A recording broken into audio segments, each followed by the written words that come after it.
You're welcome back to News Insight.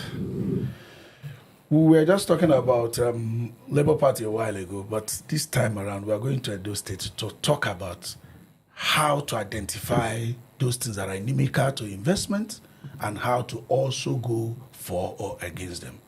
Governor Okpebholo came into office identifying that Edo State people in diaspora topped the list of home remittance.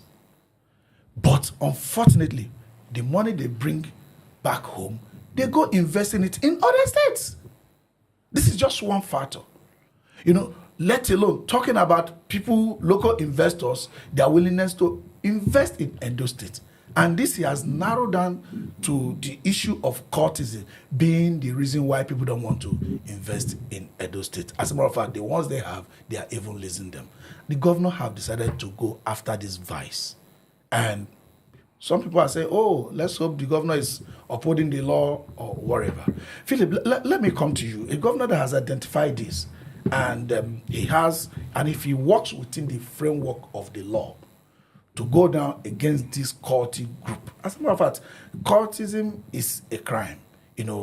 As if you are a cult member, by our constitution, you can't occupy any public office. It's right there in our constitution. So, what do you think the people should do? Support him in full, or try to find a hole that which group is he going after? I hope he's not going after this group to empower the other group. Let me hear from you.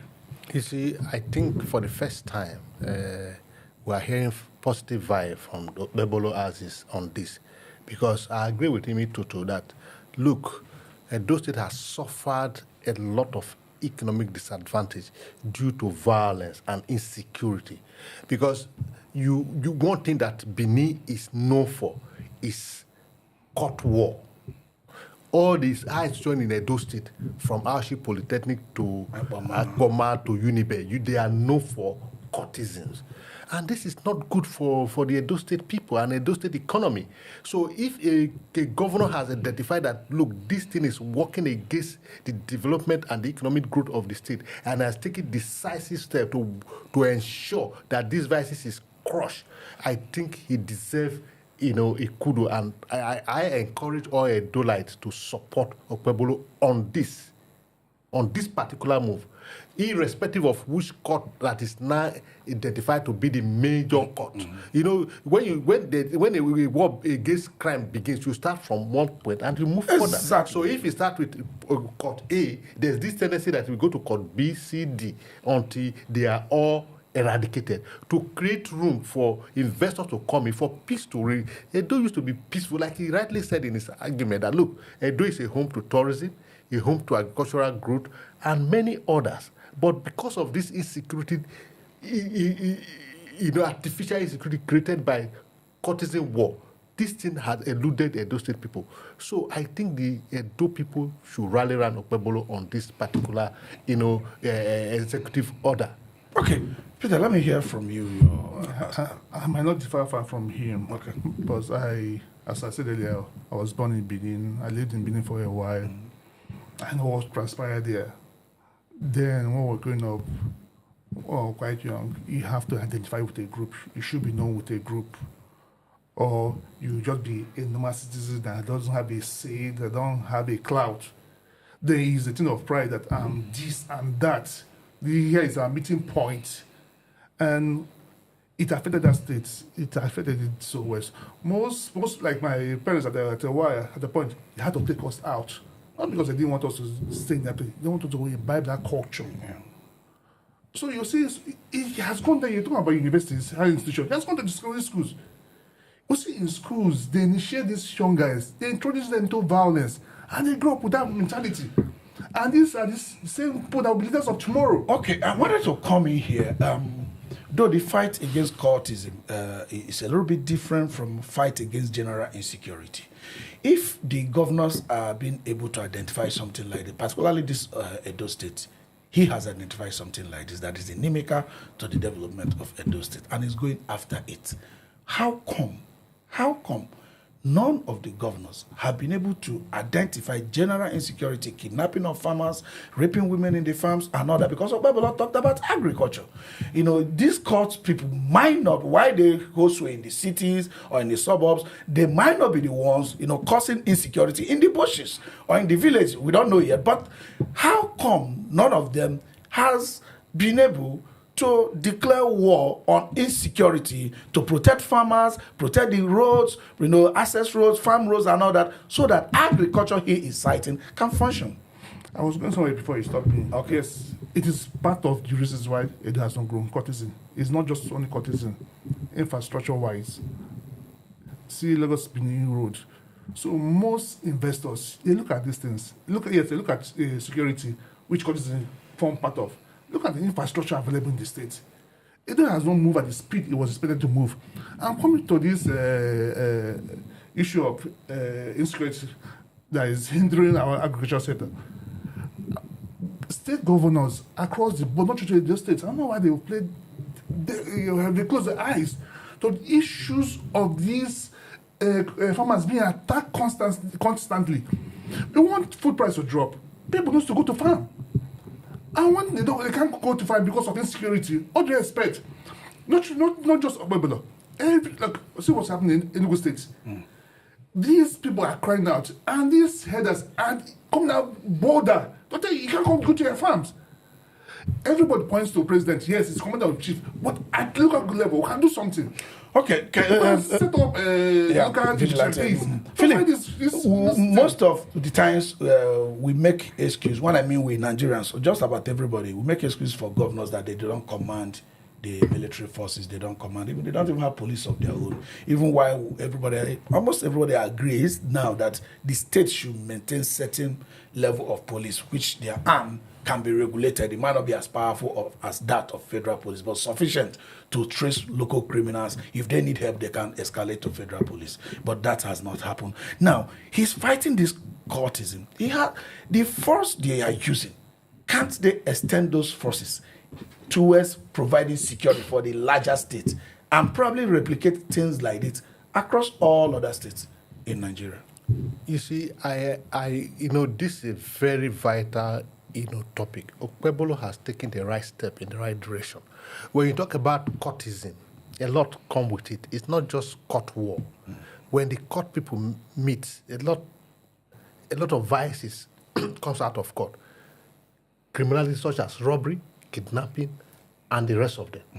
So we are talking about the unsafeness of the rural area, the forest, and all that.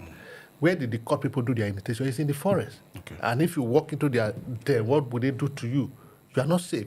So yes, the governor of other states in the country should also take the step.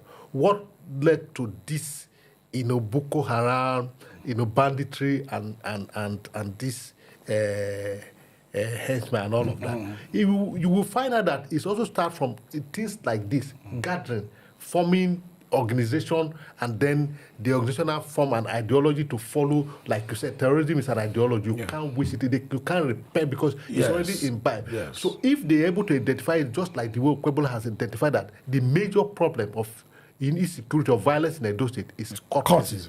Once they're able to identify it, they will go for it and fight it wholeheartedly and destroy it. So why am I saying this? Because we're talking about Edo State, and we're talking about cultism. When we say cultism war, the violence, it's not just the violence. A lot comes with it. And Okpebholo might not say all of that, but this is what he has discovered. So I am saying, even the Boko Haram and all of that, Boko Haram is just the surface. How did it start? The governor of those states should be able to identify how it started and go for the root. And once you uprooted it, the whole thing is you have solved the problem. I think that's what Okpebholo is trying to do in Edo State. If you uproot the cultism from Edo State, then the Edo State will become normal. So that's my view. Beyond the immediate economic gain, not necessarily immediate, but it's going to be a short-term economic gain, there's this long-term degradation that happens to people when their way of life is skewed. Somebody said the other day, the indecency in the society has increased so much because indecent children have now become indecent parents. Now, look at the long-term benefits that might come to this. By the time Okpebholo is able to sanitize everywhere out of cultism, sanitize everywhere from cultic activities, such that the people growing up, children growing up in Edo State, will grow up in the wisdom of knowledge to serve Nigeria and to be law-abiding citizens. How much grace and legacy will it leave for Okpebholo in the long term? Yeah, issue is long time, but if you talk about short time, this work is going to take him or his foster now. But he's deep rooted in the Edo State.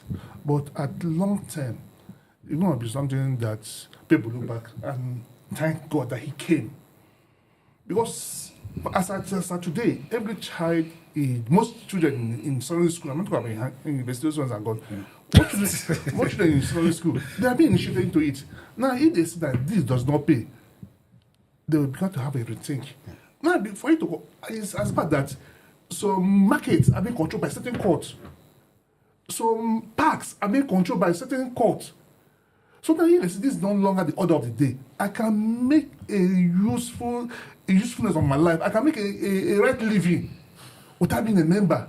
I can be successful without being a member. Because they look at this people, some of them that have gone through that rank, they are now in the office. They're being inspired by the wrong ones that grew from primary school courts, secondary school courts, university courts, and they see them in certain offices. So if they can go ahead and pull those people from those offices, the young ones will take a cue. I can aspire to be at this level without being a court member. I can be this by diligent, working hard, studying, and become something in life without identifying with this group. So at the long run, you're going to do a great good. Okay, Philip, I'm going to come to you. I was in Lagos, growing up in Lagos, already an adult, one of the earliest governors that served in Lagos. Immediately he came, he attempted sanitizing Lagos of area boys, but he suddenly realized that he needed them for re-election, and he now brought them back. Until today, area boys hold sway in Lagos because they integrated them into the system. Do you think the challenge, let's just say Okpebholo is able to scale through with court cases and he, holds back to his mandate? Do you think re-election, the pressure of re-election and the part these people might play for him or for his opponent can make him have everything? Well, it depends on how successful the war will be. If the war fails, then it will have to do, I think, with the Nigerian state, we have to do everything. But if the war succeed, it get them eradicated, they will not be in existence in the time of his re-election. So he won't have a need to go back to. So he should be ruthless. He should be very, very ruthless. All right, good. So Peter, do you think re-election, if, like you said, if there are fragments, because no matter how you still look at this, is our ideology, and let me tell you, something that is very, very vital. You hardly find any of these courts existing within only a geographical zone. Like whatever court you might be fighting in Edo State, they might have an offshoot in another state. They do. They do, okay. So the governor of that state might be a member of, for example, and not even fighting them, rather funding them, making them SSA, TTA, and all that, So do you think re-election could... Before I answer a question, I want to ask a question. Do you think government cannot eradicate a tout on our streets? They can. All those touts on the bus stops? They can. They can, but they need them. They need them for their electoral purpose. If he's sincere about this, majorly his sincerity about this purpose. If he's sincere about it, it might cost him. Because his opponent, as I said, can get from another state. So let's go beyond his ambition. This is what I want the state to be, clean. Let it be a selfless service and a legacy. And So, who knows, he might be re-elected. Yeah. All right. So, Okpebholo, this is probably a call to you. Continue to uphold the law in what you're doing, and the sanitization of the space from cultic activities are what people would always stand for.